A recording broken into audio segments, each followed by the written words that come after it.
My dear students कल lecture में हम लोगों ने कैलकुलस को किया था and today we are going to start more more important topic that is. तो चलिए स्टार्ट करते हैं। हम कैलकुलस को अगर हमें स्टार्ट करना है तो एक जनरल एस्पेक्ट अपन समझ, हम सभी लोगों को ये पता है कि आज तक हम लोग जब भी वेरिएबल्स की बात करते हैं, वेरिएबल की, तो भी हम वेरिएबल की बात करते हैं तो हम एक्स वाई और जेड को क्या कहते हैं, वेरिएबल। मतलब सर और ज्यादा से ज्यादा इंडिपेंडेंट डिपेंडेंट वेरिएबल की कुछ बात होती है। वेक्टर टॉपिक जब भी हम बात करेंगे, मान लीजिए मैंने कोई एक फंक्शन की बना दिया F of x comma Y comma Z equal to x Y plus Y Z plus Z X. तो ये एक ऐसा है कि ये फंक्शन ऑफ क्या है, ये फंक्शन ऑफ थ्री वेरिएबल हो गया, एक्स वाई और जेड। बहुत सिंपल है। इस पर्टिकुलर टॉपिक में, वेक्टर टॉपिक में, हम एक्स वाई जेड को वेरिएबल ना बोलते हुए हम लोग कहेंगे स्केलर वेरिएबल। ठीक। पर अभी क्यों कहेंगे इसका रीजन अभी थोड़ी देर से समझते हैं। ये function of X Y Z है तो X Y plus Y Z plus Z X है। ये जो फंक्शन हो जाएगा जो स्केलर वेरिएबल की हेल्प से बना है, function is called scalar function. अब why we are using the word scalar, तो एक नॉर्मल वर्ड से भी काम हो सकता था, वो इसलिए मान लीजिए मेरे पास एक और फंक्शन, तो वो कुछ ऐसा है Y I plus Y Z plus Z X. तो आप नोटिस कर रहे हैं यहाँ पे आई, मैं आई कैप लिखना चाहिए पहला है तो इसलिए लिख देता हूँ, बहुत लेंदी हो जाता है इसलिए मैं आई जे के ही लिखूंगा। ये फंक्शन में अगर आई जे के इंक्लूड हो गए, function is called vector function. इस टॉपिक में आपको दो टाइप के फंक्शन यहाँ पढ़ना पड़ेगा। एक वेक्टर होगा जिसमें आई जे के होगा, एक ऐसा फंक्शन होगा जिसमें आई जे के नहीं होगा। क्या हम उसको नॉन वेक्टर फंक्शन बोलते हैं? इसकी बजाय हमने उसको एक scalar word use, simple language में बात करी, हरी लैंग्वेज में बात नहीं करेंगे। ठीक। बेसिक्स है वेक्टर के जो लगभग सारे स्टूडेंट्स होंगे। आर वेक्टर, मैं ये पहला क्वेश्चन इसलिए मैं लिख देता हूँ, R vector equal to I plus Y J plus Z का है, ये स्टैंडर्ड है। अब बिकॉज मैं कभी भी यूजुअली यूज नहीं करता वर्ड आर वेक्टर, बिकॉज अभी अंडरस्टूड सी बात है कि सर एक्स आई जे के यहाँ पर है तो definitely that function is a vector function. और देखिए, जैसे अगर मैं इसका मैग्नीट्यूड निकालूं, आपको पता है कि वेक्टर का मैग्नीट्यूड क्या होता है, square plus Y square plus, अब X square plus Y square plus, और अगर मैं यही आपसे कहूं कि यूनिट वेक्टर बताइए, यूनिट वेक्टर ये होता है, क्यों होता है, वो आगे अपन बीच में पढ़ेंगे, फिलहाल अपन उसका नोटिफिकेशन देख रहे हैं। आर कैप इक्वल टू होता है आर अपॉन मॉड आर। तो R upon mod mod R मतलब क्या हुआ, X I plus Y J plus on under root of x square plus Y square plus Z square, simple, plus Y square. ये हो गई एक basic. धीरे धीरे बढ़ते हैं आगे अपन। अब एक और बात देखिए कि जितना भी मैं पढ़ा रहा हूँ ये 12th में पढ़ा हुआ है, इसलिए सिर्फ एक जस्ट रिवीजन है, इसके बाद हम कंटेंट पे आएंगे।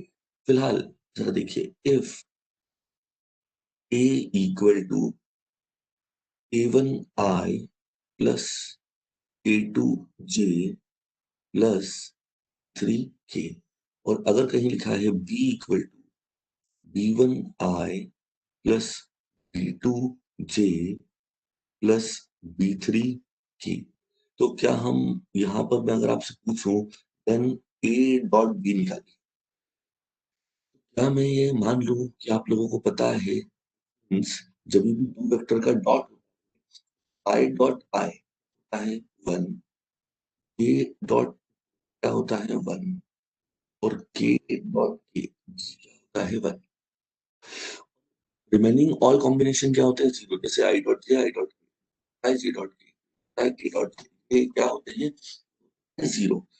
अब अगर ऐसा है तो वेक्टर का मल्टीप्लिकेशन कैसे होता है?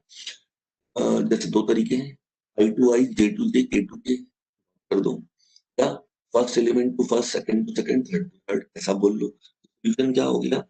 a1 b1 plus a2 b2 plus a3 dot. अब अगर कोई कहे कि दो वेक्टर का dot product A dot B लिखा है, क्या हम उसको बी डॉट ए लिख सकते हैं? बिल्कुल लिख सकते हैं, और इसको बोलते हैं commutative law. Commutative with respect, मतलब अगर डॉट लगाओगे तो डॉट के रेस्पेक्ट में दोनों वेक्टर फंक्शन कम्यूटेटिव है, आगे पीछे कर दो कोई फर्क नहीं पड़ता। But at the same time यहाँ कुछ और बात करें, मैं आपसे कहूं बेटा ए क्रॉस बी निकालिए, तो पहली बात, क्रॉस बी कैसे निकाला जाता है? अगर कोई भूल गया हो तो यहाँ से देख लीजिएगा। I J, that is a1 a2 a3 one b2, और ठीक, और इसको सॉल्व कर लीजिएगा। बिल्कुल सिंपल है, क्रॉस प्रोडक्ट आप तो आराम से। अब इसमें एक और बात क्या देखना है कि जैसे मैंने अभी ए डॉट बी को बी डॉट ए लिखा, तो क्या ए क्रॉस बी को क्या मैं बी क्रॉस ए डायरेक्टली लिख सकता हूँ? नहीं। अगर आपको ए क्रॉस बी को बी क्रॉस ए लिखना है तो आपको एक माइनस साइन बाहर। एक बात, सेकंड मोस्ट इंपॉर्टेंट थिंग, ए क्रॉस ए मतलब सेम टर्म्स, सेम टर्म, तो आंसर जीरो। ठीक, ये कुछ चीजें हैं जो मैं यहाँ पर मैंने बताई। और बात, तो हम ए क्रॉस बी को minus of B cross A लिखते हैं, ये डिटर्मिनेंट लिखा हुआ है, इसको याद रखने की कोई रिक्वायरमेंट नहीं है। अगर आप यहाँ पर ए क्रॉस बी अगर लिखते हैं तो A1 A2 A3 यहाँ होगा, B1 B2 B3 यहाँ होगा। तो आप क्रॉस लगा रहे हो तो इस तरह से सॉल्व कर लो। लेकिन अब अगर आपको बी क्रॉस ए चाहिए तो आप सोचो कि आपको क्या करना पड़ेगा? R2 और R3 को इंटरचेंज करना पड़ेगा। B1 B2 B3 यहाँ आएगा, A1 A2 A3 यहाँ आएगा। And whenever we interchange the row in determinant, then definitely there is a minus sign outside the determinant. यहाँ पे माइनस आएगा, that is why we can write minus of B cross A। हो गया? ये हो गई एक बात। ठीक, अब एक और बात देखते हैं जरा, या यही लिख देता हूँ मैं, चलिए। ये जो आगे हम लिख रहे हैं ये भी बहुत इंपॉर्टेंट है और ये आपको याद रखना चाहिए। चलिए, अगर कहीं पर भी ऐसा क्लोज ब्रैकेट ए बी और सी लिखा है तो इसको आप तीन तरह से पढ़ सकते हो। जैसे मैंने बोला क्लोज ब्रैकेट, या आप पढ़ लो मेट्राइसिस, या आप साइन तो मेट्राइसिस लगाओ लेकिन पढ़ो इसको डिटर्मिनेंट। मैं इसको प्रेफर करता हूँ वाले ऑप्शन को। ऐसा क्यों है उसका रीजन बताता हूँ। तो पहले इस क्लोज ब्रैकेट में जो एबीसी है, ये ए बी और सी तीनों vector function. Number one. Number two, इसको हम लिख सकते हैं ए डॉट बी क्रॉस सी। एक बात ये हो गई, ए डॉट बी क्रॉस सी, एक बात हो गई। दूसरी बात कि भी अगर इन तीनों में से कहीं पर भी एक वेक्टर फंक्शन रिपीट हो जाए, किसी पोजीशन पे हो जाए, मैंने एक एग्जांपल लिया है ए ए सी, ए बी बी हो जाए, ए सी सी हो जाए, ए बी ए बी ए हो जाए, या सी ए बी सी ए सी हो जाए, तो ये सब क्या हो जाएगा? जीरो। अब एक और बात हो गई। अब एक और बात है, मान लीजिए कि अगर ए बी सी लिखा है और आप में से कोई बच्चा ये बोले कि सर इसमें मैं ए और बी को इंटरचेंज, इसको लिख दो बी एस, लिखोगे तो एक माइनस साइन बाहर आ जाएगा। तो कहने का मतलब ये है कि मैंने भी आपसे कहा तो लिखो तो मैट्रिक के साइन के साथ, पढ़ो डिटर्मिनेंट। डिटर्मिनेंट में क्या होता है, जब दो रो सेम हो जाती है, देखो दो वेक्टर फंक्शन सेम हो गए तो जीरो हो गया। और डिटर्मिनेंट में जब भी किसी भी रो इंटरचेंज करते हैं या कॉलम इंटरचेंज करते हैं तो माइनस साइन आता है। यहाँ पर भी मैंने देखा जाए तो कहीं ना कहीं दो वेक्टर फंक्शन को इंटरचेंज किया है अपनी पोजीशन से, ये एक माइनस साइन आपका क्या आ गया? बाहर आ गया। ये बात खत्म। इसके अलावा एक और इम्पोर्टेंट बात, इसको ट्वेल्थ में हम पढ़ते थे, relation between cross and dot product. देखिएगा, A cross B cross C, तो इसको आप लिख सकते हो A dot C into B minus A dot B into C. याद रखिए, दो वेक्टर फंक्शन के बीच में ही डॉट लगता है। जरा यहाँ देखिएगा, कुछ बच्चे ना यहाँ पे ए डॉट सी के बाहर जो बी है यहाँ भी डॉट लगा देते हैं। नहीं लगेगा बच्चों, क्यों नहीं लगेगा?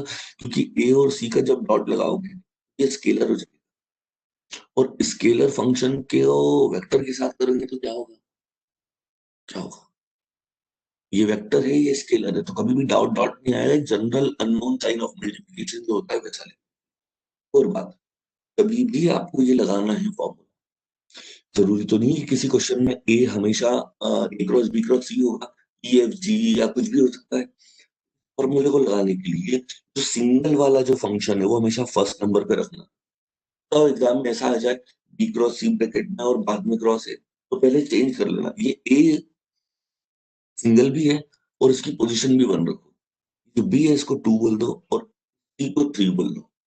अब अगर आप इसको देखेंगे तो इसको याद रखने का तरीका क्या है? एक नंबर याद कर लो कि 132 माइनस 123, और हर नंबर पे उसकी इंडिविजुअल प्लेस पे लिख दो, चला जाएगा। ठीक, ये हो गई। अगर अपन और बात करें, एक और छोटी ट्वेल्थ से रिलेटेड कुछ प्रॉपर्टीज अगर मैं लिख दूं यहाँ पर, क्या देखिए, for two vectors, two vectors A and B, for two vectors A and B, we have, दो वेक्टर हैं ए और बी के, तो उसमें देखिए नंबर, ये सबको पता होगा, भूल गए होंगे तो याद आ जाएगा, mod of A plus B का whole square equal to mod of A square mod of B square plus two A dot B. बात खत्म हो गई। ठीक, दूसरा देखिए, यहाँ पर मैं यहाँ पर बात करूं कि mod of A plus B equal to mod A plus mod B, और एक और लिखूं अगर मैं यहाँ थर्ड पॉइंट, एक सेकेंड, फर्स्ट पॉइंट है, फर्स्ट के अंदर सब पॉइंट, ठीक है। क्या कर ले यहाँ पर, एक सेकेंड,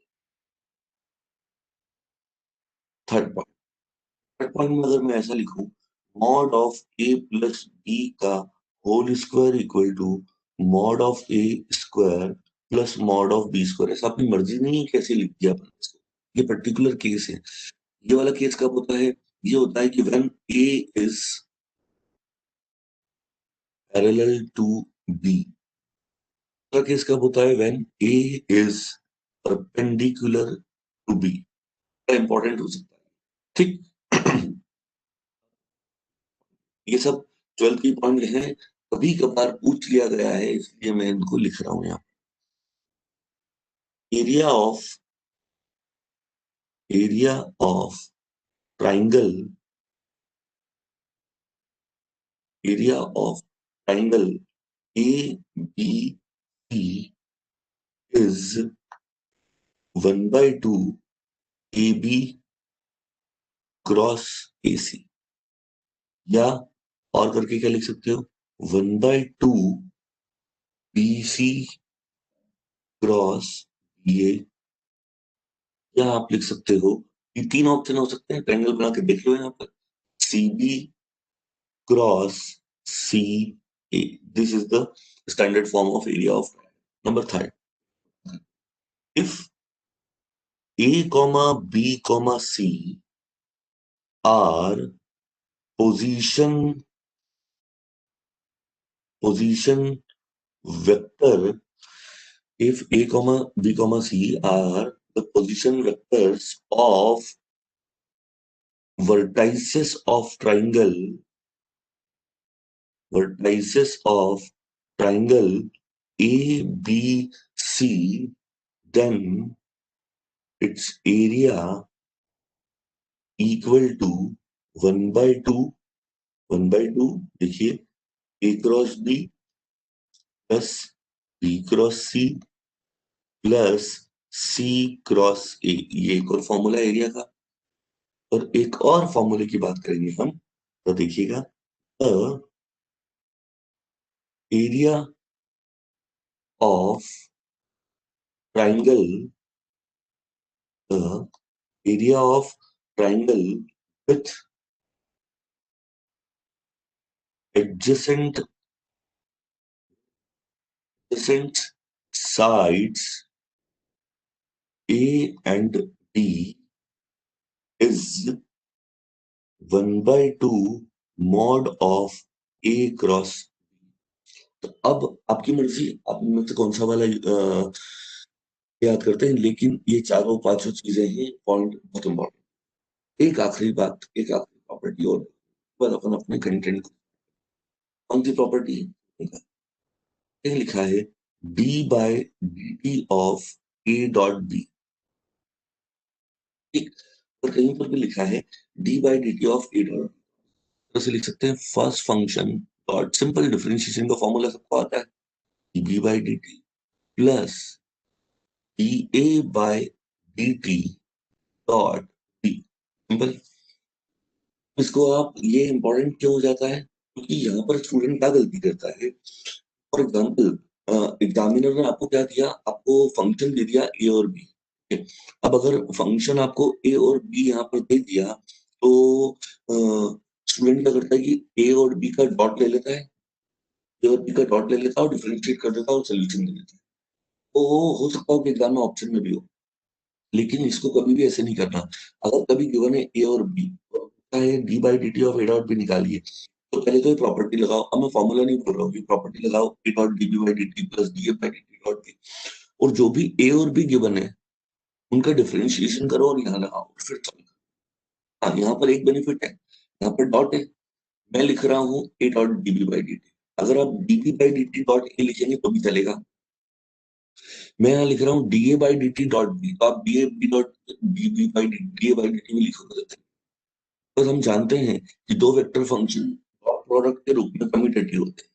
बट यहाँ अगर मैं बात करूँ, क्या बात करूँ, e by D T of A cross B, अगर क्रॉस है तो दो जहां है बेटा वहीं डिफरेंशिएट करना है, A cross D B by D T plus D A by D T cross D.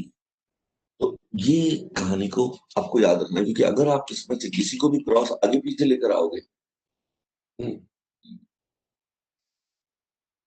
क्या हो जाना है।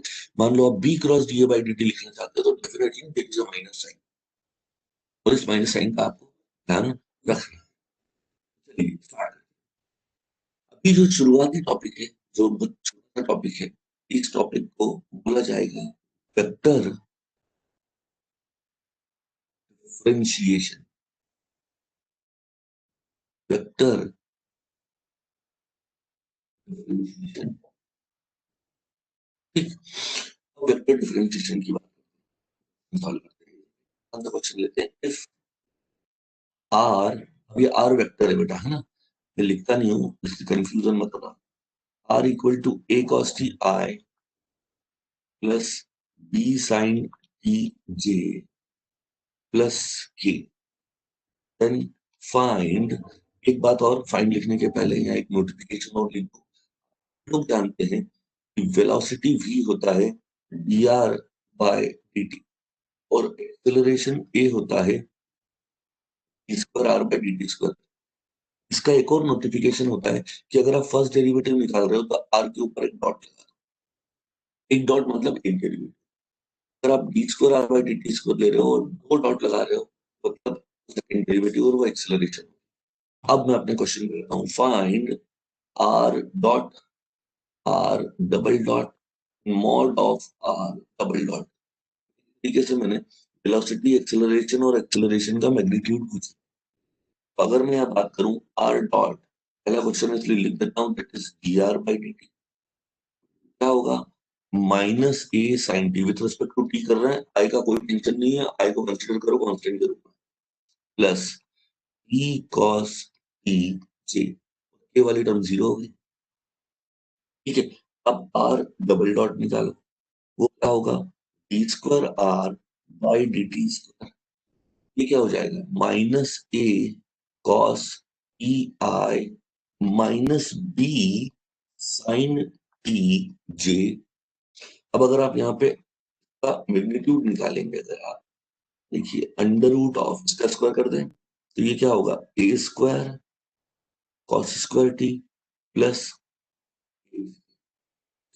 गलती हो गई है, एक छोटी सी गलती ये है कि ये यहाँ पे ए नहीं, ए नहीं बी नहीं है, ए है यहाँ पे। ये क्या हो जाएगा ए, नहीं तो ये क्या हो जाएगा ए स्क्वायर। वैसे उससे भी आंसर तो कुछ ना कुछ तो आता ही, एक स्टैंडर्ड आंसर बताते हैं ए स्क्वायर कॉमन, तो cos स्क्वायर टी पे sin स्क्वायर टी क्या होगा बच्चों 1 ए स्क्वायर का मॉड ए। तो ये एक आसान क्वेश्चन अपन ने यहाँ पर देखा। ठीक, अब चलिए देखिए particle, a particle moves along the curve, a particle moves along the curve x equal to 4 cos t, y equal to 4 sin t and z equal to t. Okay, find the velocity and acceleration. Find the velocity and acceleration at time t equal to 0। वैसे बेकार question है, मुझे सिर्फ एक बात बताना है क्योंकि आने वाले अलग अलग टॉपिक में होने वाला है। जरा देखिए, ये जो कर्व गिवन दी हुई है कि इसमें x वेरिएबल t पे डिपेंड है, y वेरिएबल t पे डिपेंड है और z वेरिएबल भी t पे डिपेंड है। वो कर्व जिसमें जो भी अपने कार्टेशियन कोऑर्डिनेट्स होते हैं, that is x Y z, या हो सकता हो दो डायमेंशन में एक्स और वाई हो, अगर किसी अलग ही वेरिएबल टी या थीटा या किसी और वेरिएबल पे डिपेंड होके अलग अलग इक्वेशन बना ले, these equation are called parametric equation. यहां से देखिए, we know that r vector equal to, अब चाहो तो लिख दो आर वेक्टर प्लस वाई जे प्लस जेड के, ये हम जानते हैं। आर इक्वल क्या हो जाएगा 4 cos T I plus 4 sine T J plus z की प्लेस पे क्या लिखूंगा 6 टी के। अब आपको क्या चाहिए आर डॉट, मतलब आर बाई डी टी होगा -4 साइन टी आई प्लस 4 कॉस टी जे और प्लस 6 के। टी का 1 हो गया, एक्सेलरेशन निकालती हो गई, वेलोसिटी, ये एक्सेलरेशन हो गया। ये क्या हो जाएगा -4 कॉस आई और -4 साइन टी निकालना है at T equal to 0। R dot मतलब equal to R dot T equal to 0, तो साइन 0 कॉस 0 1, ये क्या हो गया 4i प्लस 6k, और एक्सेलरेशन हो गया आर डबल डॉट कॉस 0 1, तो -4i और साइन 0 0। सिंपल क्वेश्चन है, ये क्वेश्चन बन जाता है, सिर्फ एक छोटा सा स्टेप था जो मुझे बताना था, जिसमें ये बताना था कि आर इक्वल टू होता है प्लस वाई जे प्लस जेड के, और पैरामीट्रिक को उधर से उधर बदल सकते हैं।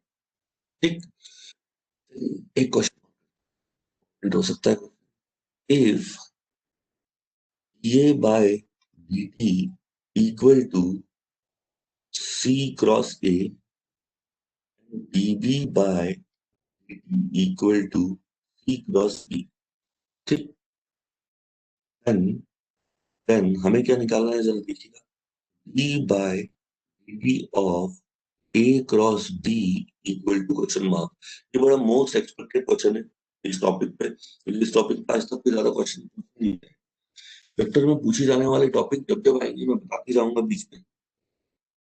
जी, अब अगर हमें निकालना है d by dt of a cross b। क्या बात की थी a cross db by dt। मैंने क्या कहा था कि जो चाहे वहां पे रखो उसको, प्लस ये बाय dt क्रॉस b। हो गया। अभी बिल्कुल क्लियर है कि आपको a एज इट इज और db बाय dt की वैल्यू रखना है। रख देते हैं c cross b plus a by dt की वैल्यू रखना है। क्या रखते हैं, एक सेकेंड, a बाय dt की वैल्यू अगर आपको रखना है तो क्या लिखे, c क्रॉस a और b। ठीक। तो यहाँ पर एक बात का ध्यान रखना है, मैं फिर से लिख रहा हूँ a cross c cross b। मैंने क्या कहा कि जब भी एक इस तरह क्वेश्चन आएगा तो 1 2 3 वाला फॉर्मूला लगेगा। तो ये सिंगल वेक्टर फर्स्ट पहले भी होना चाहिए और सिंगल भी होना चाहिए। तो ये सिंगल भी और फर्स्ट पोजीशन पे भी। लेकिन यहाँ देखिए, फर्स्ट पोजीशन पे सी क्रॉस है, जो पेयर ऑफ टू वेक्टर है, तो उसको आगे पीछे करो। और अगर आप क्रॉस में आगे पीछे कर देते हो तो आपको पता आ जाता है ये माइनस साइन आ गया। वो बोल दो 1 2 3, यहाँ बोल दो 1 2 3, सिंपल। देखिए लगाए 132 a dot B into c लगा रहा हूँ, माइनस ए डॉट सी इंटू, ठीक, लगाते हैं ई डॉट माइनस ई डॉट सी इंटू, ठीक। तो हम यहाँ पर बात करें तो लगा दिया। अब सिर्फ ब्रैकेट खोल रहा हूँ, ब्रैकेट खोलने से जो भी साइन के चेंजेस होंगे वही होंगे। ये देखिए, ए एज इट इज, ये A dot C as it is, minus E dot A as it is into C. ये प्लस हो गया, ये ब्रैकेट खोलने से बच तो हुआ है। ये मत सोच लेना कि कुछ आगे पीछे सेम रखा हुआ है। तो अगर आप यहाँ देखोगे तो ए डॉट बी इंटू सी और ये बी डॉट ए इंटू सी, क्या ये कैंसिल हो जाएगा? क्यों? ए डॉट बी को बी डॉट ए लिख सकते हैं। इसको देखो, यहाँ से लास्ट वाले पॉजिटिव को पहले लिख रहा हूँ।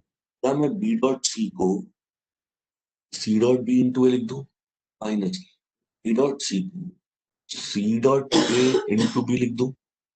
तो क्या हम यहाँ पर c cross a cross b, ये आंसर आ गया। अब अगर किसी बच्चों को समझ में नहीं आया सर आप ये सी क्रॉस ए क्रॉस बी कहाँ से ले आए, तो यहाँ पे फिर से वही 132 वाला फॉर्मूला लगा तो यही आएगा, C dot B into A, C dot A into B. Simple. Hmm. तो ये बहुत आसान है, बहुत अच्छी चीज़ है। चलिए एक और क्वेश्चन यहाँ पे,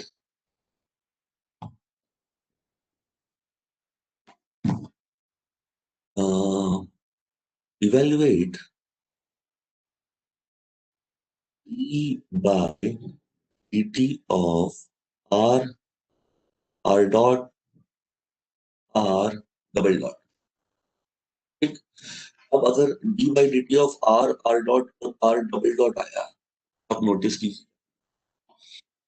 हम सबको पता है, आज ही मैंने लिख पाया अभी ऊपर, यहाँ पे लिख रहा हूँ b by D T of r r dot, क्या मैं इसको ऐसा लिख सकता हूँ, d by D T of, याद आया आज क्या लिखा था, तीन वेक्टर फंक्शन है एबीसी, तो ए डॉट बी क्रॉस से लिख सकते हैं इसको, ए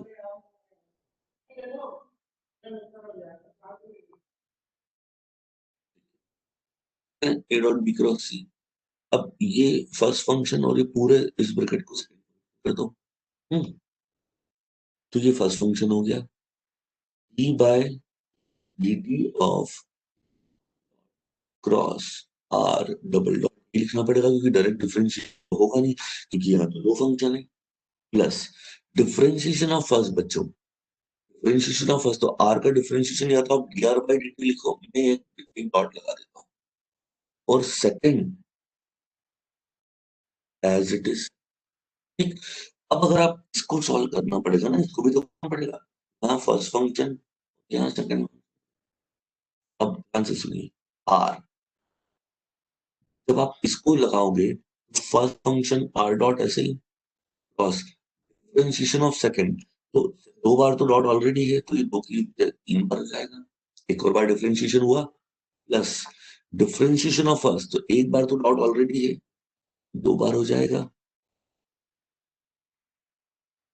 ठीक, प्लस क्या मैं इसको फिर से क्लोज ब्रैकेट में ऐसा लिख सकता हूं, ठीक, ये दो सेम हो गए, और अगर दो वेक्टर सेम हो तो मैं बोल चुका हूँ जीरो। ये देखो same cross same, same vector cross same, ये भी जीरो, तो सिर्फ क्या बचा, are dot, are dot, R triple dot, तो फिर से आर डॉट आर, और यहाँ मोस्ट एक्सपेक्टेड क्वेश्चन है मेरे एंड से, ये कभी भी आ सकता है, ठीक। अब जरा देखिए कि ये अगर आ सकता है, तो इसी क्वेश्चन को क्या हम एक दूसरी मेथड से कर सकते हैं, जरा मेथड नंबर, जरा ध्यान से देखिए,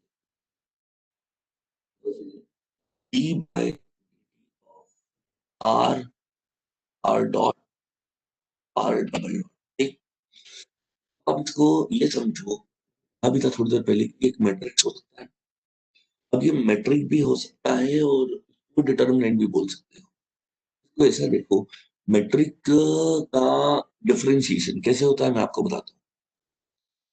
डिफरेंशिएशन ऑफ फर्स्ट रो, इसको फर्स्ट रो मानो, इसको सेकंड रो मानो, इसको थर्ड रो मानो, तो डिफरेंशिएशन ऑफ फर्स्ट रो मतलब आर का, सेकंड रो और third row as it is, मत होना बच्चों, फिर फर्स्ट रो ऐसे ही, और डिफरेंशिएशन ऑफ सेकंड मतलब आर डबल, फर्स्ट ऐसे ही और थर्ड भी ऐसे, plus first as it is, second as it is, और डिफरेंशिएशन ऑफ थर्ड मतलब एक।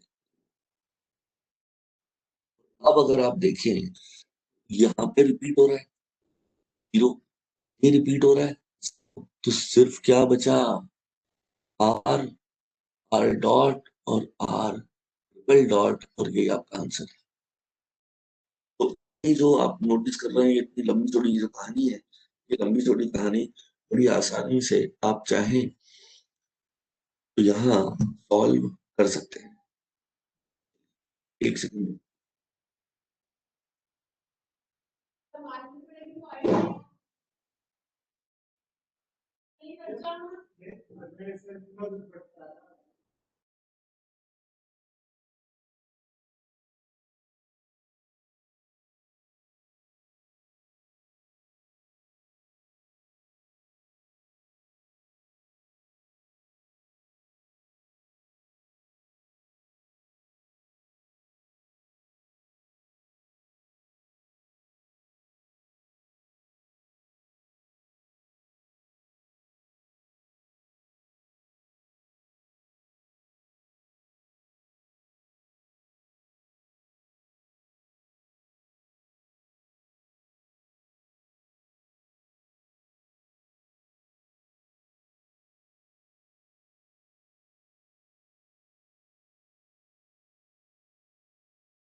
तो अब अपन आगे बढ़ते हैं इसमें। कैसे आगे बढ़ते हैं जरा देखिए।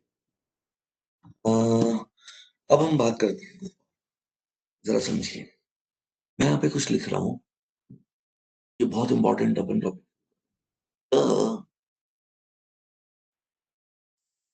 Operator nebula, NL।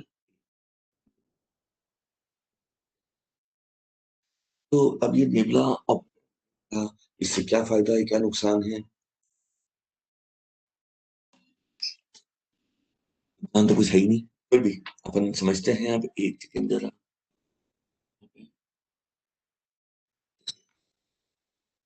अगर हम यहाँ देखें, पहले इसकी डेफिनेशन लिख लेते हैं। द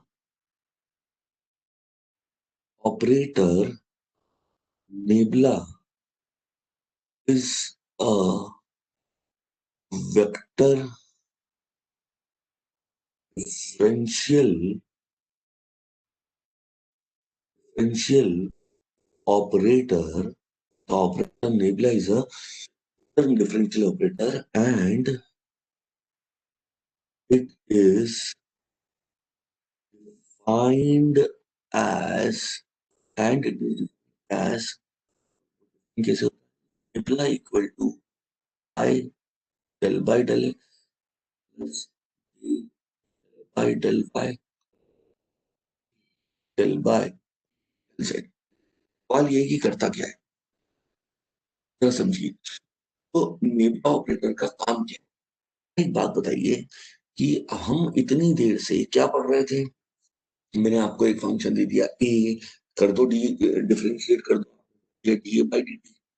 मैंने बोल दिया आर, तो कर दो डिफरेंशिएट तो D r by D t. तो वहां पे क्या था, r was variable and t was independent.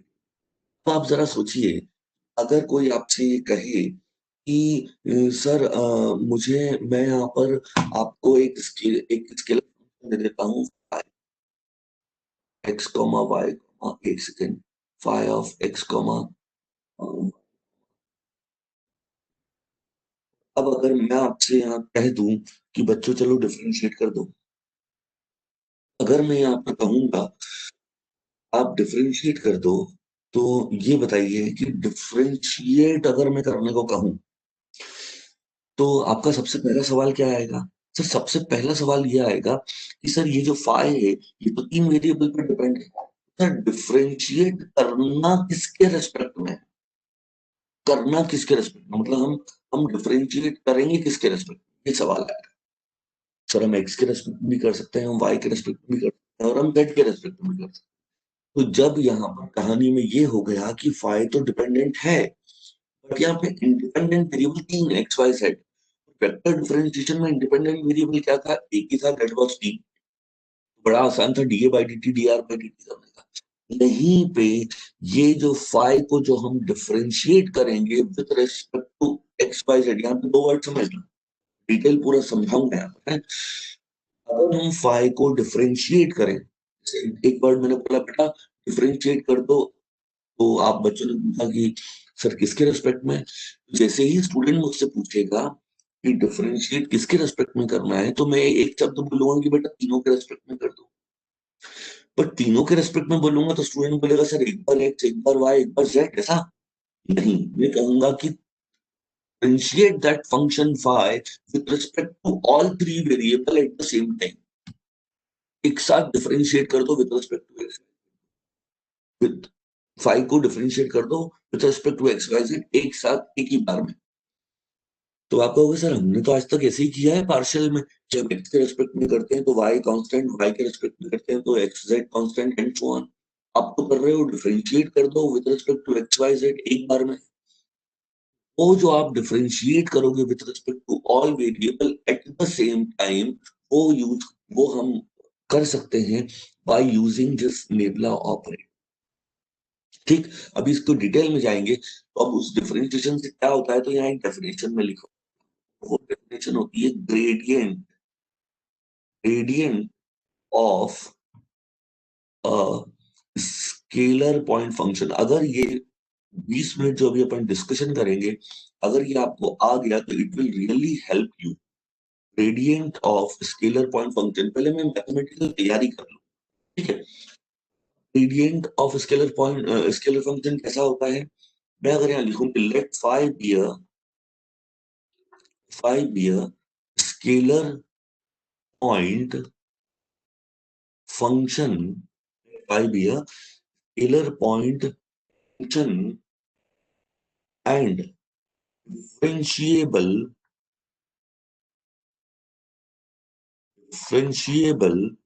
at each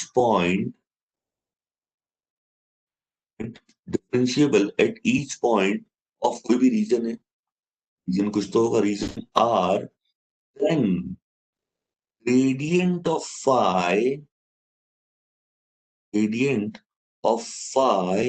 is defined as, gradient of phi किस तरह से डिफाइंड होता है, इस तरह से, grad phi equal to nabla phi, मतलब वो नेबुला ऑपरेटर उस फाई पर लगा दो, देखो क्या फायदा होगा, पहले देख लो, I del by del x plus J del by del Y plus के डेल बाय डेल जेड और फाई। अब अगर आप इस फाई का अंदर मल्टीप्लाई करेंगे तो आपको नहीं लग रहा कि एक ही बार में भी हो गया, एक ही बार में फाई के रेस्पेक्ट में भी हो गया और एक ही बार में जेड के रेस्पेक्ट में भी हो गया।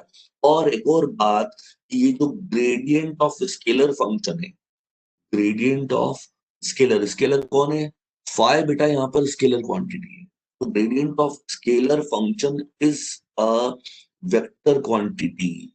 अब वो हमेशा क्या बन जाएगा, ये वेक्टर क्वांटिटी बन जाएगा। अब इसके क्या बेनिफिट है क्या नहीं है, ये सब मैं अभी बाद में बात करूंगा, पहले आप समझ लो मैं क्या कह रहा हूँ। एक स्केलर फंक्शन है, उस स्केलर फंक्शन को मैंने आपको बोला कि बेटा इसको डिफरेंशिएट कर दो, आपके मन में सवाल आया कि सर मुझे एक्स वाई या जेड के रेस्पेक्ट में किसके रेस्पेक्ट में करना है, तो मैंने कहा बेटा तीनों के रेस्पेक्ट में करो एक साथ, differentiate with respect to all variable at the same time.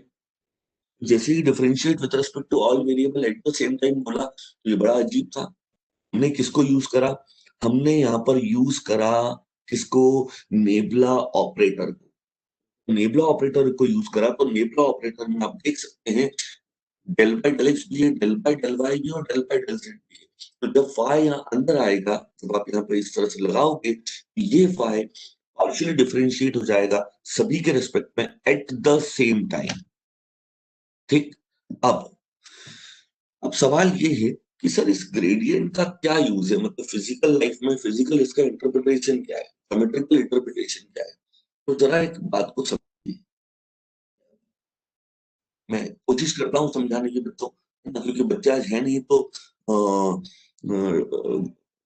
Recording में जितना मैं मेरे एंगल से समझ सकता हूँ वो मैं यहाँ पर समझाता हूँ, नहीं तो बच्चों के डाउट भी ले लेता। ये देखिए, ज्योमेट्रिकल इंटरप्रिटेशन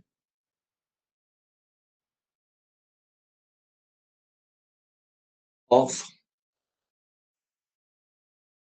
ग्रेडियंट,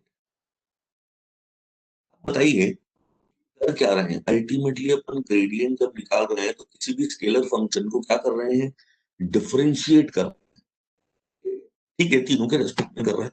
तो क्या मैं ये मानूं कि आपको ये पता है कि डिफरेंशिएशन मतलब डेरिवेटिव, और डेरिवेटिव एक तरह का स्लोप होता है, डेरिवेटिव यहाँ पर एक तरह का क्या होता है, स्लोप होता है। अब जरा आप यहां से समझिए, E इक्वल टू एक कोई स्केलर क्वांटिटी, स्केलर क्वांटिटी क्या है यहाँ पर, एक स्केलर क्वांटिटी। जब आप यहाँ पर ग्रेडियंट लोगे, ग्रेडियंट यहाँ पर जब आप लोगे, तो खैर ग्रेडियंट अभी बाद में ले लेंगे, यहाँ पे भी स्केलर क्वांटिटी, और अगर आप इसका ग्रेडियंट लेते हो तो ये क्या हो जाएगा, ग्रेडियंट ऑफ स्केलर किसमें कन्वर्ट हो जाएगा, इस बात को कुछ इस तरह से समझो,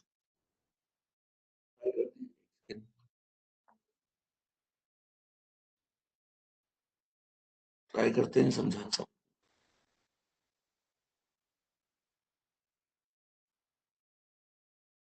एक बात देखिए, ये एक्स एक्सिस है, ये वाई एक्सिस है, ये जेड एक्सिस है, और मान लीजिए कि कोई सरफेस है ऐसे,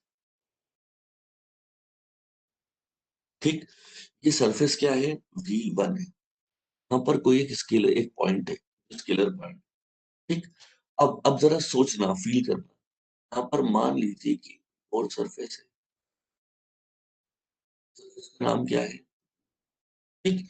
अब मेरा ये कहना है कि यहाँ पर एक बात देखिए कि let let V2 minus V1 equal to dV।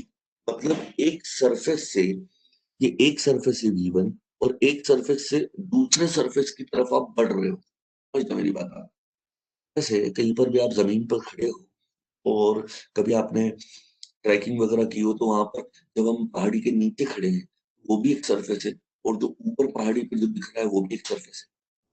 तो ये मान लेते हैं अपन जमीन के नीचे V1 वाले सरफेस पे खड़े। अब यहाँ से हमें ट्रैक करते हुए V2 वाले सरफेस पे, तो जब आपको V2 वाले सरफेस पर यहाँ, एक सेकेंड, एक सेकेंड, चलिए ठीक है।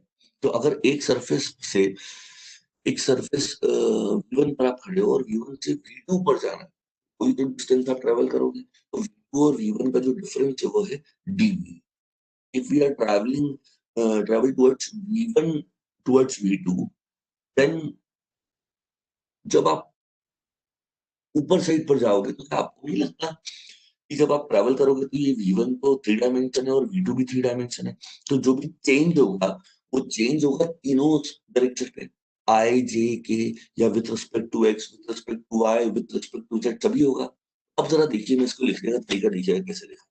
डीवी इक्वल टू, ये बड़ा ध्यान से सुनिए, del v upon del x into d x plus del v upon del y into d Y plus del v upon del z into d Z.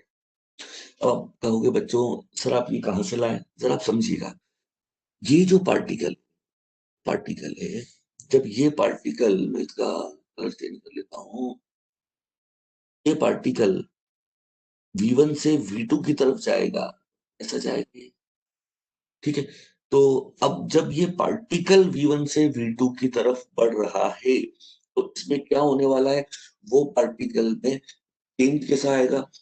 X के direction में भी change आएगा, Y के डायरेक्शन में भी change आएगा, और Z के डायरेक्शन में भी चेंज आएगा। तो ये क्या होगा? Change in change in x direction, ठीक। और ये क्या होगा? Change in y direction, change in z direction. मतलब ये पार्टिकल में चेंज आ रहा है। तो मान लो पार्टिकल एक पर्सन है, जो पर्सन खड़ा हुआ है यहाँ पे, तो वो पर्सन जब यहाँ से ऊपर साइड पे V2 पे जाएगा, तो क्या उसकी पोजीशन वही रहेगी? नहीं, वो चेंज हो जाएगी। मान लो यहाँ एक्स है, तो अब ये X1 हो जाएगा, ये वाई है तो Y1 हो जाएगा, जेड है तो Z1 हो जाएगा, मतलब उसकी पोजीशन चेंज हुई। बट सरफेस, अब दो लोग हैं यहाँ पे, एक सरफेस है और एक कोई पर्सन है। तो जब पर्सन ऊपर चला, तो ये change in x direction for, ये पर्सन के लिए एक्स डायरेक्शन, ये वाई डायरेक्शन, ये जेड डायरेक्शन। पर जब वो यहाँ पहुंचेगा, जमीन पे पहुंच जाएगा, तो क्या आपको भी फील आ रहा है कि सरफेस भी चेंज हो गई? तो ये जो है, ये भी क्या है? चेंज इन एक्स डायरेक्शन है।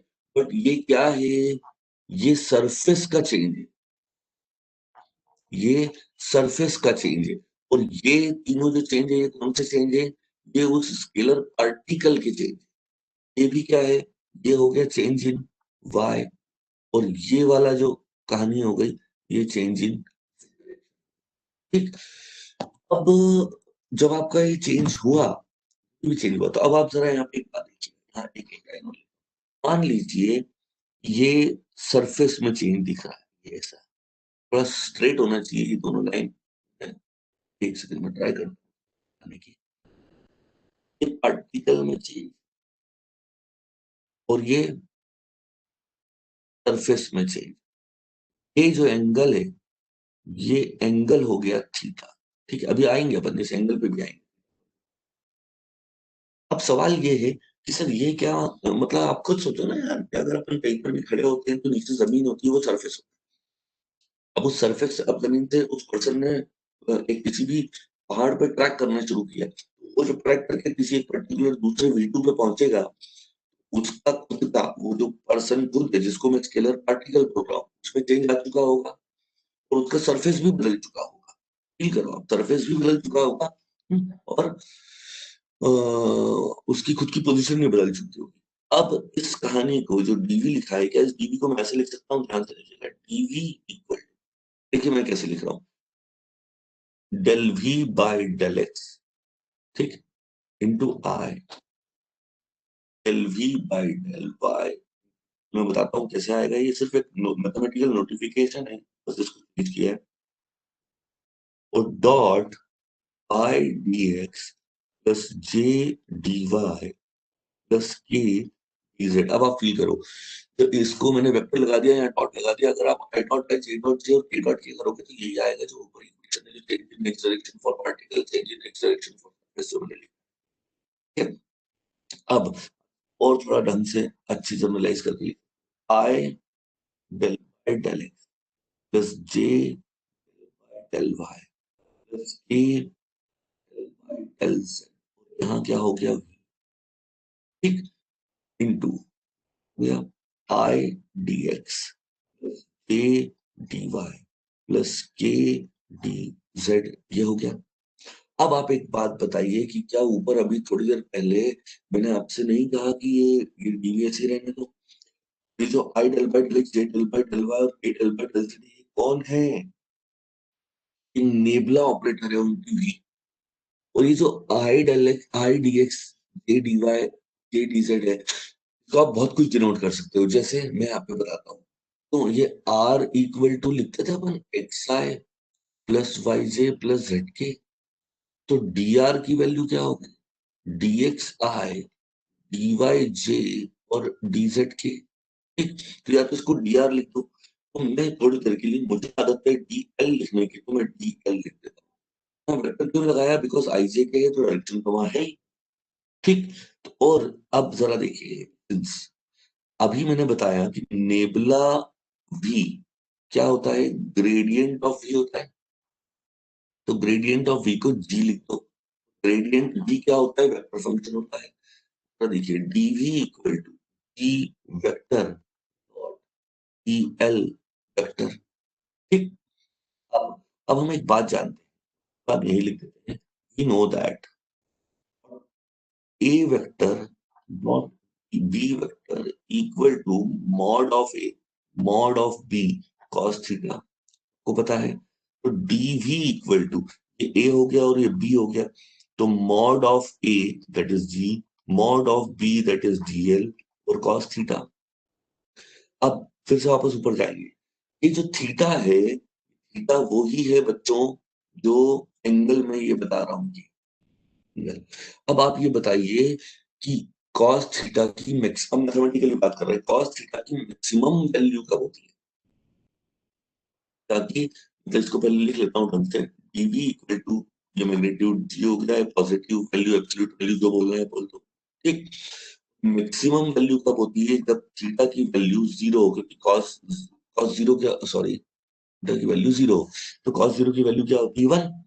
तो यहाँ dv equal to d dot dl हो गया, ठीक है। तो क्या मैं लिख सकता हूँ dv upon dl equal to d, d v upon DL equal to जो जी है, तो थोड़ा अच्छे से लिखें, तो क्या लिखें, DV upon DL equal to G, means क्या हो गया, ग्रेडियंट, ग्रेडियंट किसका, phi, obviously gradient of phi, G मतलब ग्रेडियंट, ग्रेडियंट ऑफ मैंने भी लिखा है, फाई लिख लो, ठीक है। ग्रेडियंट ऑफ, यहाँ पर मैं एक काम करता हूँ, यहाँ वी लिख देता हूँ आपके लिए, ठीक है।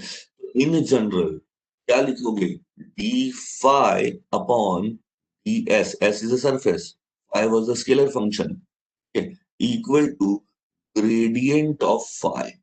और अब जरा देखिए, ए ग्रेडियंट ऑफ फाई क्या बताता है, मैंने ऐसा क्यों लिया, यहाँ पे दो तीन छोटे छोटे डाउट हो सकते हैं, इधर थीटा की वैल्यू आपने जीरो ही क्यों ली, या थीटा की वैल्यू को हम उसी समय मतलब जीरो पे ही मैक्सिमम क्यों लिया, क्योंकि आप एक बात बताइए, अगर कोई दो सरफेस है, ये सरफेस है V1 और ये सरफेस है V2, ठीक है। मतलब आप एक ट्रैकिंग कर रहे हैं और उस ट्रैकिंग में आप नीचे कहीं खड़े हुए हैं किसी सरफेस पे, वहां से उठी के ऊपर, अगर आप ऊपर टॉप पे देखेंगे तो टॉप पे जाने के बहुत सारे वेज हैं, बहुत सारे पाथ्स हैं। There are so many paths to approach the upper surface, मतलब जो भी आपको साइड पे सरफेस दिखाई दे रही है, वहाँ बहुत सारे सारे तरीके। लेकिन अगर कोई आपसे पूछे कि नीचे वाली पहाड़ी से ऊपर वाले उस पे टॉप पे जाने का सबसे शॉर्टेस्ट पाथ कौन सा है, तो आप क्या बोलोगे? सबसे शॉर्टेस्ट पाथ है कि आप बिल्कुल इस पे आप खड़ी चढ़ाई कर दो, बिल्कुल सीधी, जो कई बार इम्पॉसिबल भी हो सकती है, ठीक है? तो हेलीकॉप्टर से उड़ के चले जाओ ऐसा बोल दो आप, तो वो जो होगा वो उसका मैक्सिमम स्लोप होगा, मतलब वो वहां से, मतलब मैक्सिमम है, मतलब आप अभी यहाँ पर कोई बच्चे हैं नहीं, नहीं तो मैं विजुअलाइज भी करवा देता कि एक्चुअल में ये जो एंगल है, एंगल जीरो है, इन दोनों का डायरेक्शन बेटा एक ही है। तो बोला जाता है कि इस सरफेस पर जो ग्रेडियंट होगा इस स्केलर पॉइंट पे, वो होगा नॉर्मल टू द सरफेस। मतलब मैं आपको ये कहूँ कि आप जिस भी सरफेस पे खड़े हैं, वहीं पे जो परपेंडिकुलर परपेंडिकुलर वर्ड नहीं यूज करना चाहिए, नॉर्मल बिल्कुल स्ट्रेट अगर आप चलोगे तो वो उसका स्लोप मैक्सिमम होगा और वो ही उसका शॉर्टेस्ट पाथ होगा जहां से वो आप उसके हाईएस्ट पॉइंट पे पहुंच सकते हो। जैसे अगर आप कभी आप बाहर घूमने गए हो तो जैसे अच्छा एक बात बताइए, आर्मी आर्मीज के जो ड्यूटीज लगती है ऊपर साइड कश्मीर में या सियाचिन में कहीं ऊपर, तो वहां पर क्या होता है, एक तरीका ये होता है कि वो ट्रक से फ्लो करते हुए नीचे रोड से जाते हैं। वो क्या कर रहे हैं, धीरे धीरे स्लोप उनका बढ़ रहा है, तो मैक्सिमम नहीं है, धीरे धीरे बढ़ रहा है, रोड से जा रहा है। और एक तरीका क्या है, जहां पर भी बेस है वहां से आप हेलीकॉप्टर में बैठो, ऐसे उड़ो और 50,000 फीट 10,000 फीट जो भी है वहां जाके सीधे बैठ जाओ। कौन सा वाला स्लोप हाईएस्ट हुआ, हेलीकॉप्टर वाला हुआ ना, सीधा उड़ के जाओ। ये होता है जो मैक्सिमम स्लोप जो दिखाता है, वो दिखाता है ग्रेडियंट। मैं ट्राई कर सकता था, मैंने किया लाइव बच्चे, अगर मैं होता तो मैं अपना वीडियो भी ऑन करता और मैं आपको कुछ और भी बता सकता था। तो फिलहाल कभी भी कोई पूछता है ग्रेडियंट क्या है, तो आप एक वर्ड बोल देना, सर मैक्सिमम। क्या मैक्सिमम? Maximum slope. हो गई बात खत्म। अब इसको जरा अपन थोड़ा जनरलाइज करके ढंग से डेफिनेशंस की, जो यूज होने वाली डेफिनेशन है वो हम यहाँ पे कर लेते हैं। अब उस यूज होने वाली डेफिनेशन में एक बात और देख लो, ये जो लिखा, हाँ, ये जो अपन ने लिखा हुआ था ये, तो d five by d s equal to grad phi आया, इसी को बेटा हम लोग डायरेक्शनल डायरेक्शनल डेरिवेटिव, बहुत सारे बच्चों को यहाँ फाइव डायरेक्शनल डेरिवेटिव। आप ये बताइए कि ग्रेड फाइव को आप ऐसा नेबुला फाइव बोलते हो, और नेबुला फाइव में क्या लिखते हो, I del by del D by del Y plus A, ये हो गया फाइव। तो ये जो है ये, और ये, क्या आपको नहीं लगता कि del del del by z क्या है बेटा, ये डेरिवेटिव। ये जो आई, ये जो जे है और ये जो के है, पर डायरेक्शन, दैट इज व्हाई जब भी आप नेबुला ऑपरेटर किसी स्केलर फंक्शन पे निकालते हो तो उसको बोला जाता है डेरिवेटिव, तो निकल ही रहा है वो, बट वो डायरेक्शन के साथ डेरिवेटिव निकल रहा है, that is why we can see that directional derivative. बहुत सारे बच्चों को कंफ्यूजन है गेट में स्पेशली, वो मैं बताता हूँ कि बच्चे किसको डायरेक्शनल डेरिवेटिव समझते हैं। Directional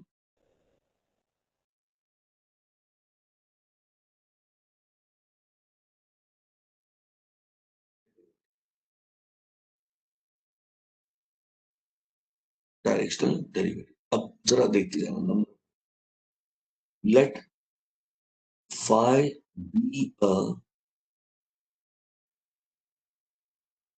scalar point function, then the directional derivative and the directional derivative of phi is d phi by ds equal to great phi। जैसा मैंने बोला कि ये डायरेक्शनल डेरिवेटिव होता है। अब जरा सुनना मेरी बात। तो भी ये डायरेक्शनल डेरिवेटिव है, ये क्या है? तो भी ये डायरेक्शनल डेरिवेटिव है, ये एक वेक्टर फंक्शन है। तो अब जरा एक और important point, directional derivative, directional derivative of phi in the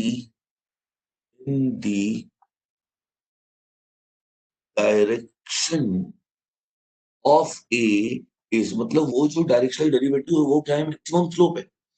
अब उस मैक्सिमम स्लोप ऐसा ऊपर खड़ा हुआ है बिल्कुल ऐसा नॉर्मल, और अब अगर उसको भी कोई डायरेक्शन दे दिया जाए, तो मान लो डायरेक्शन 45 डिग्री पे, तो वो स्लोप को 45 डिग्री से झुका के आप ले गए, तो उसको बोला जाता है directional derivative in the direction of a. मतलब मेरे कहने का मतलब ये है कि d five by d s equal to a cap dot grad phi. अब आप क्या समझ रहे हो? ये जो ग्रेड फाइव है बेटा, ये है डायरेक्शनल डेरिवेटिव, और ये डायरेक्शनल डेरिवेटिव को भी किसी डायरेक्शन में देखना हो तो उस डायरेक्शन के यूनिट वेक्टर का डॉट कर दो। तो ये है डायरेक्शनल डेरिवेटिव, और ये क्या है? In that direction. ये बड़ा इंपॉर्टेंट है, बहुत सारे बच्चे इसको डायरेक्शनल डेरिवेटिव समझते हैं। ये डायरेक्शनल डेरिवेटिव नहीं है, ये डायरेक्शनल डेरिवेटिव बिल्कुल भी नहीं है। ये है, ये है डायरेक्शनल डेरिवेटिव, और ये है directional derivative in the direction of a. चलो पॉइंट ले लेते हैं। पॉइंट मैंने भी आपसे कहा कि जो ग्रेडियंट होता है, ग्रेडियंट क्या कहलाता है? हमेशा मैक्सिमम। आप एक बात बताओ, मैक्सिमम वर्ड से तो हमको ऐसा कुछ फील आता है ना कि मैक्सिमम वैल्यू है, मैक्सिमम कुछ वैल्यू वगैरह है, कुछ हो सकता है ना? तो डायरेक्शनल डेरिवेटिव जो आता है वो होगा ग्रेडियंट, और ग्रेडियंट हमेशा स्केलर पॉइंट फंक्शन का होता है वेक्टर फंक्शन के रूप में। तो अगर आप उस वेक्टर फंक्शन का मैग्नीट्यूड निकाल लो, तो वो एक वैल्यू देगा किसी पॉइंट पे, वो ही होती है मैक्सिमम वैल्यू। मतलब मैं लिख देता हूं कि maximum value of directional derivative, maximum value of directional derivative eight point P इस पॉइंट पी पे वो होगा मॉड ऑफ ग्रेड फाइव। तो उसका मैग्नीट्यूड ले लो, तो वो आपको एक वैल्यू देगा, और उसी वैल्यू को आप क्या बोलोगे? मैक्सिमम। एक लास्ट पॉइंट और, एक बात बताइए, अगर मैं आपको वेक्टर फंक्शन दूं तो आप यूनिट वेक्टर बहुत आसानी से निकाल दोगे? हाँ सर, क्या बड़ी बात है। लेकिन कभी ऐसा हो जाए, let phi be a scalar point function, let phi be a scalar point function, then the unit normal vector, then the unit normal vector of phi is, अब क्या होगा समझ दो। मेरे कहने का मतलब ये है कि अगर ए वेक्टर मैं आपको दूं तो आप उसका यूनिट वेक्टर निकाल दोगे, एक है। बट अगर मैं आपको कहूं कि एक स्केलर फंक्शन है, तो स्केलर फंक्शन में यूनिट वेक्टर कैसे निकलेगा? अरे वो तो खुद ही स्केलर है। तो उसका यूनिट वेक्टर कैसे निकाला जाता है कि सबसे पहले निकाल लो ग्रेड फाइव, तो वो वेक्टर में बदल गया, उसको डिवाइड कर दो मॉड ऑफ ग्रेड। तो ये क्या कहलाता है? Unit normal. स्टूडेंट एक सेकंड बेटा, मैं 2 मिनट के लिए पॉज कर रहा हूँ अपना lecture. You can say that I am taking 2 minute break.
हाँ, तो बच्चों अपन अब इस पे थोड़ा-सा क्वेश्चन यहाँ से शुरू करते हैं ग्रेडिएंट को लेके। ग्रेडिएंट एग्ज़ैक्टली है क्या और किस तरह से वो काम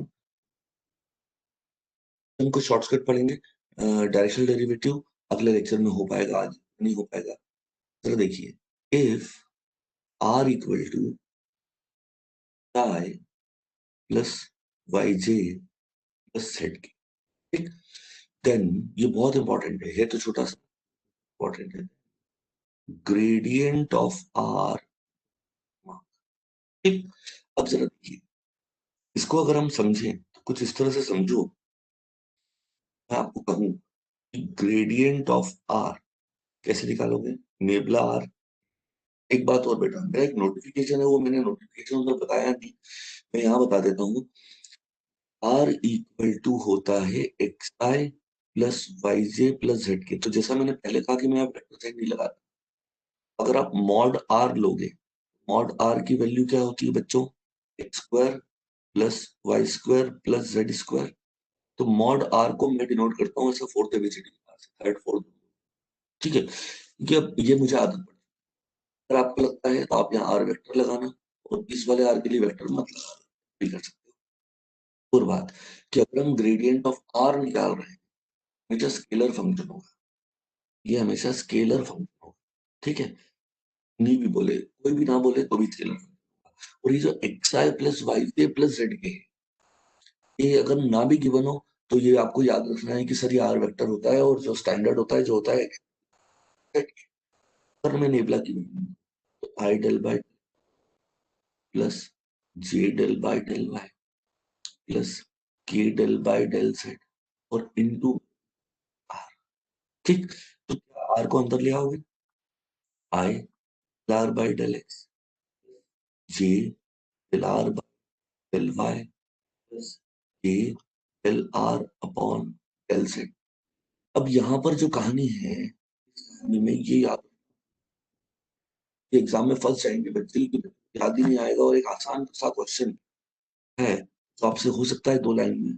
वो वैसे तो उसके शॉर्टकट पढ़ने वाले हैं अगले स्टेप में, लेकिन फिर भी याद नहीं। जैसा मैंने बोला कि सिंस आर इक्वल टू होता है आर, आर स्क्वायर क्या होगा? Plus Y square. क्या दिख रहा है? और डिपेंड है एक्स वाई जेड पे। अगर मैं डिफरेंशिएट करूं पार्शियली, टू एक्स लिखोगे two r r by del x equal to del r by del x की जो वैल्यू हो गई वो हो गई x, del r by del y की जो वैल्यू हो गई वो हो गई वाई बाय, और del r by del z हो गया। या तो ये याद रख लो बच्चों, एग्जाम 2 दिन पहले पढ़ के जाने वाला है, या तो आप याद रखो, या फिर आप इसको आना चाहिए करना। अगर मैं यहाँ इसकी वैल्यू पुट करूँ, क्या लिखोगे? I x by r plus j y by r plus a z by r. अगर हम यहाँ पर r का एलसीएम ले लें, ऊपर हो जाएगा x I plus Y J plus z a on r, और एक्स आई प्लस वाई जे प्लस जेड के आर होता है और ये स्केलर आर होता है। आपको अगर नहीं समझता तो ये आर वेक्टर लिख दो, नॉर्मल लिख दो, ये होता है आर। तो मतलब आपको क्या समझ में आया कि gradient of r equal r क्या? बिल्कुल। ये इंपॉर्टेंट लाइन क्यों है? कारण है इसका। यहाँ से मैं 2-3 क्वेश्चन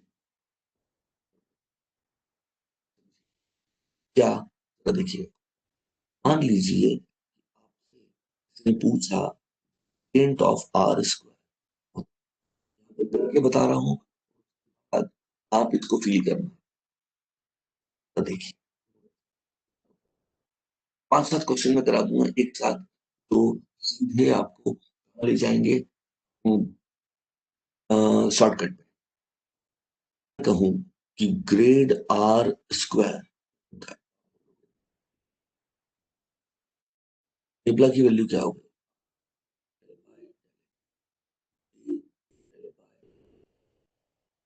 के डेल आर स्क्वायर अंदर ले आए, क्या होगा, i del r square k del square plus del r square upon, हो गया। अब अगर मैं आई एज इट इज, अब आर का डिफरेंशिएशन था del r by del x, but क्या आर स्क्वायर का भी del r by del x है? नहीं, आर स्क्वायर का होगा two r del r on del x plus j, इसका होगा two r del r del Y plus के, इसका होगा टू आर अपॉन डेल। अगर यहां से हम टू आर कॉमन ले लें, i del r by plus J del r del y k del r del Z, और del r by del x की वैल्यू क्या बोली थी थोड़ी देर पहले, by r into y by a into z by r. बेटा exam में ये आपको वैल्यू एकदम से याद थोड़ी ना आएगी, या तो आपको होना चाहिए, रटा हुआ होना चाहिए, या कुछ भी करके याद रखना पड़ेगा। अब ये two r as it is, अंदर का एलसीएम ले लें तो वाई जे plus Z k upon r हो गया। तो gradient of r square is two r into r vector upon r scalar. अभी आर आर कैंसिल मत करना, अब शॉर्टकट नहीं बनेगा। Gradient of r square equal to r into r cap लिख सकते हैं। अब एक बात बताइए, gradient of r, what was gradient of r, r cap, ठीक। तो ग्रेडियंट ऑफ आर स्क्वायर क्या आया, देखो यहाँ पे बताता हूँ, आर स्क्वायर क्या आया, two r into r cap. मतलब ग्रेडियंट ऑफ आर निकालोगे तो डायरेक्टली आर कैप है, लेकिन ग्रेडियंट ऑफ आर स्क्वायर निकालोगे वहां भी आर कैप है, बट वो आर स्क्वायर का पहले डिफरेंशिएशन हो रहा है, टू आर हो रहा है, और उसके बाद इंटू आर कैप हो रहा है। क्या मैं यहाँ से एक बात सीखा, ध्यान से सुनिए, मैं कुछ लिख कर बता रहा हूँ। तो देखिए क्वेश्चन, एक क्वेश्चन कौन सा था, ग्रेडियंट ऑफ आर, आंसर क्या था आर। एक और question, gradient of r square, वो क्या था, two r into r cap. दोनों में डिफरेंस देखो, यहाँ पे डायरेक्टली आर पे पहुंचे तो आर कैप, यहाँ आर स्क्वायर है तो आर स्क्वायर है, तो अपन डिफरेंशिएशन में नहीं पढ़ते हैं फंक्शन ऑफ अ फंक्शन, तो आर स्क्वायर का डिफरेंशिएशन क्या, टू आर और फिर इंटू आर कैप। अब अगर सेम एग्जामिनर अगर आपसे पूछे कि बेटा gradient of one by r बता, तो आप क्या बोलोगे, वन बाय आर का differentiation minus one by r square into r cap. कोई आपसे पूछे कि बेटा ग्रेडियंट ऑफ लॉग आर बताओ, तो लॉग आर का क्या होता है, one by r into r cap, ये लो शॉर्टकट। फिर और आगे पूछे gradient of r to the power n बताओ बच्चों, क्या बोलोगे, n r to the power n minus one into r cap. और अगर मैं बात करूं gradient of e to the power r square, e to the power r square का differentiation e to the power r square का into two are हो गया, और इंटू आर क्या, तो ये आप देखिए, तीन और तीन छह क्वेश्चन अपन ने 6 सेकंड में सॉल्व कर दिए, और वो सिर्फ हम इसलिए कर पाए क्योंकि हमको ये कंसेप्ट पता है, और अगर आपको ये कंसेप्ट पता है तो इससे अच्छा कुछ हो ही नहीं सकता। फिर चलिए, अब अपन यहाँ पर करते हैं। देखिए, the directional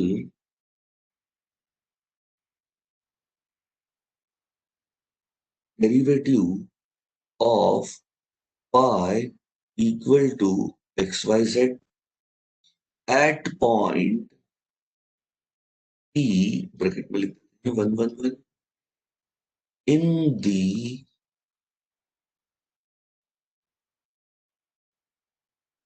direction of I plus j plus, क्या बोल रहा है, क्या निकालना है? सबसे पहले निकालना है डायरेक्शनल डेरिवेटिव। सोच लो कि डायरेक्शनल डेरिवेटिव क्या होगा। डायरेक्शनल डेरिवेटिव होता है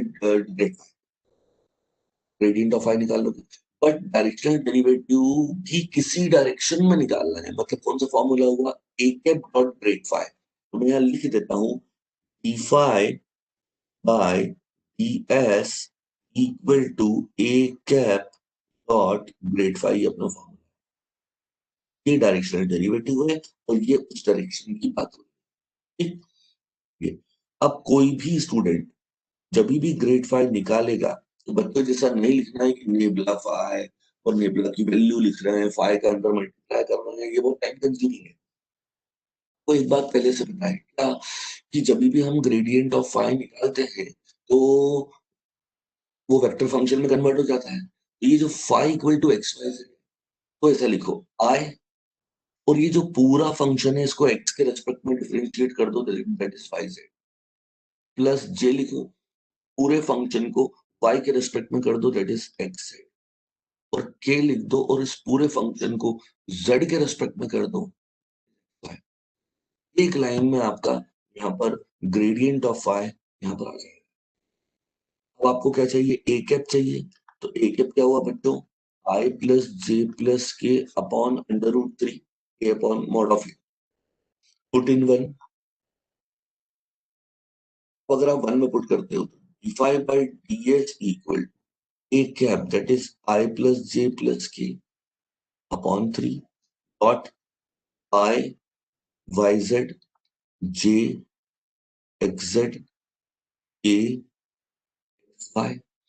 और यहां से अगर आप d five by d s निकालेंगे तो क्या होगा, I dot i that is y z, j dot j that is x z, और k dot a that is x y upon, और कौन से पॉइंट पर चाहिए, वन वन वन पर चाहिए, d five by d s और one one one होगे तो क्या होगा, यहाँ पे नीचे root three, e upon root three, ये आपका आंसर थ्री। ये होगा directional derivative in the direction of a. और अगर सिर्फ डायरेक्शनल डेरिवेटिव पूछा होता तो क्वेश्चन यही खत्म हो गया। यहाँ पे पॉइंट रख दो, ये आई प्लस जे प्लस के, सिर्फ इतने से में काम ना हो जाएगा। चलिए एक और क्वेश्चन जरा देखिए।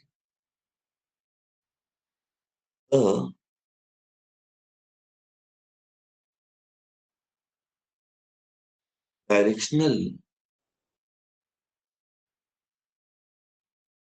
Derivative of the function y equal to x square minus square plus 2z square at point P, लिख लेते हैं 1 2 3, in the direction in the direction of line PQ, कोई लाइन है PQ, ये डायरेक्शन दिया हुआ है, where Q has a coordinate that is 5,0,4। ये सब बात बाद में, सबसे पहले अपना फॉर्मूला क्या होता है, d five by d s equal to a cap dot grad five होता है। तो पहले क्या निकालेंगे, ग्रेड फाइव। तो देखिए ग्रेड फाइव क्या लिखूं, आई के साथ पूरे फंक्शन को एक्स के रेस्पेक्ट एक्स, ए के साथ पूरे फंक्शन को वाई के रेस्पेक्ट में, इसका जीरो माइनस टू है, ए के साथ पूरे फंक्शन को जेड के रेस्पेक्ट में, दैट इज फोर। ठीक, अब इन्होंने डायरेक्शन दिया है लाइन, तो डायरेक्शन के लिए काम करते हैं। पी क्यू के लिए क्या कुछ याद आता है, ट्वेल्थ का एक line, position vector of Q minus position vector of P, A direction जो हो जाएगा वो हो जाएगा क्या, 5 - 1 that is 4 I, 5 - 1 simple distance formula लगा दो, 0 - 2 4 माइनस 3, एक कैप हो गया 4i माइनस 2j प्लस के ऑन अंडर रूट 21 इसका स्क्वायर करके ऐड कर दो। अब अब अगर अपन यहाँ पर बात करें तो अब क्या चाहिए, now d phi by ds equal to a cap. A cap क्या हो गया, हो रहा है माइनस 2j प्लस के रूट 20 और ग्रेड फाइव कितना है, i into 2x, k into 2y and k into 4z।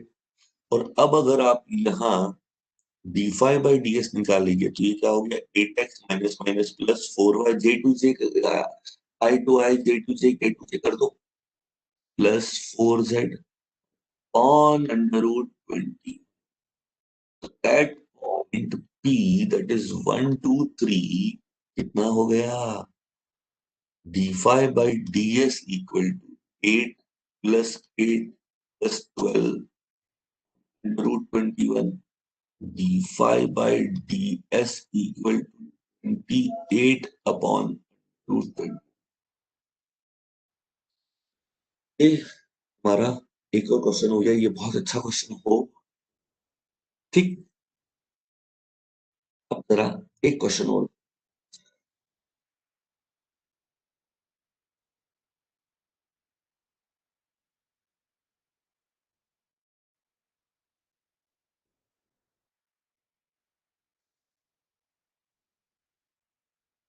लेते हैं। तो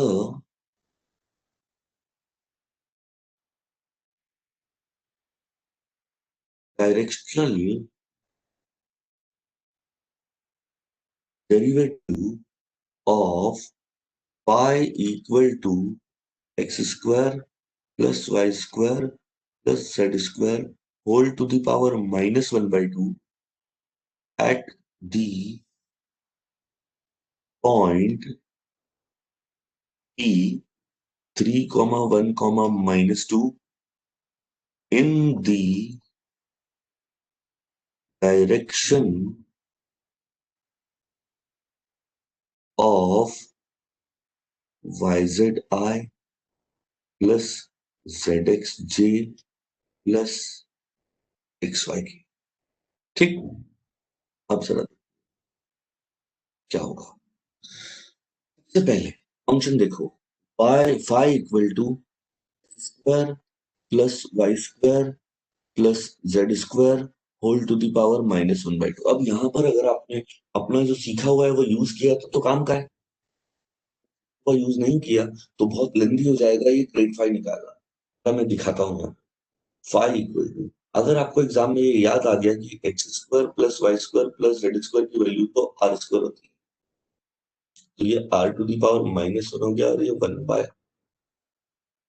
और अब अगर आप यहाँ पर ग्रेड फाइव निकालेंगे, मतलब ग्रेड 1 बाय आर, तो जो आज अभी मैंने शॉर्टकट पढ़ाया उससे आप डायरेक्टली बोल दोगे कि minus 1 by r square into r क्या। ज्यादा से ज्यादा आप थोड़ा सा खोल लो तब हम आगे पढ़ेगा। तो grad five equal to minus 1 by r square into r vector upon r. आप और क्या लिख सकते हो, माइनस,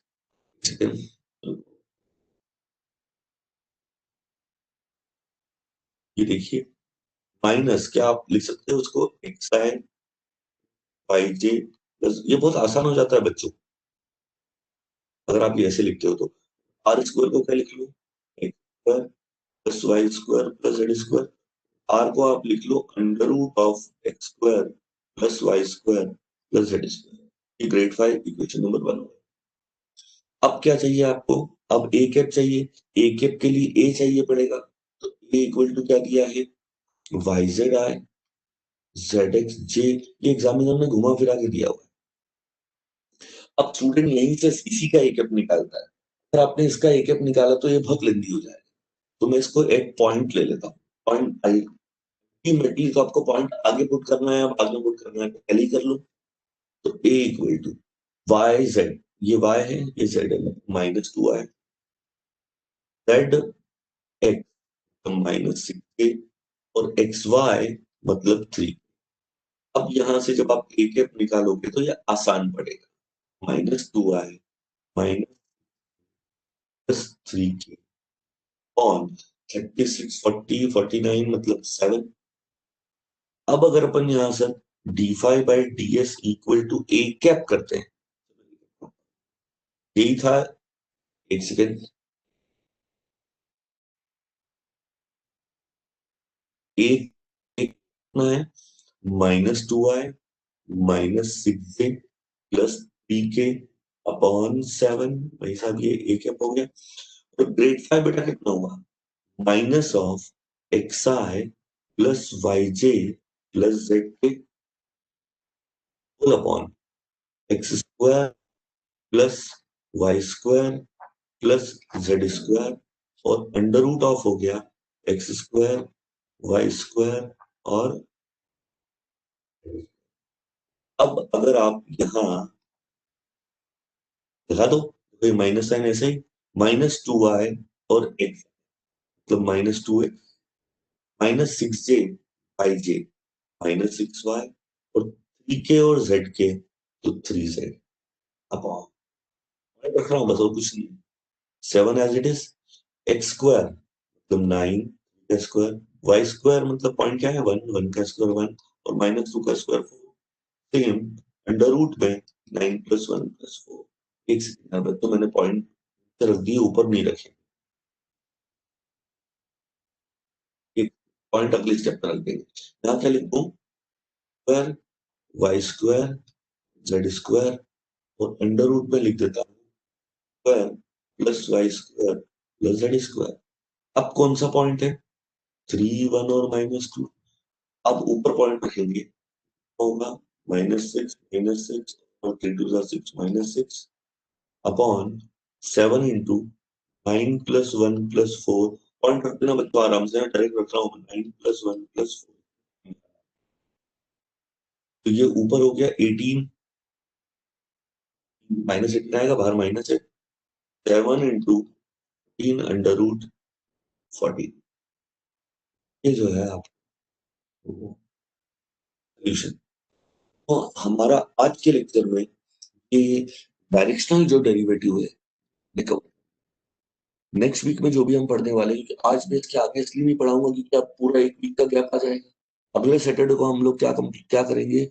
डाइवर्जेंस पढ़ेंगे, कर्ल पढ़ेंगे और डाइवर्जेंस और कर्ल के साथ साथ हो सकता हो कि हम लाइन इंटीग्रल के बारे में बात करें और उसके नेक्स्ट लेक्चर में surface integral Gauss divergence theorem के साथ इस वेक्टर को खत्म। ओके बच्चों, ये इतना ही। मिलते हैं हम नेक्स्ट वीक में सैटरडे। बाय।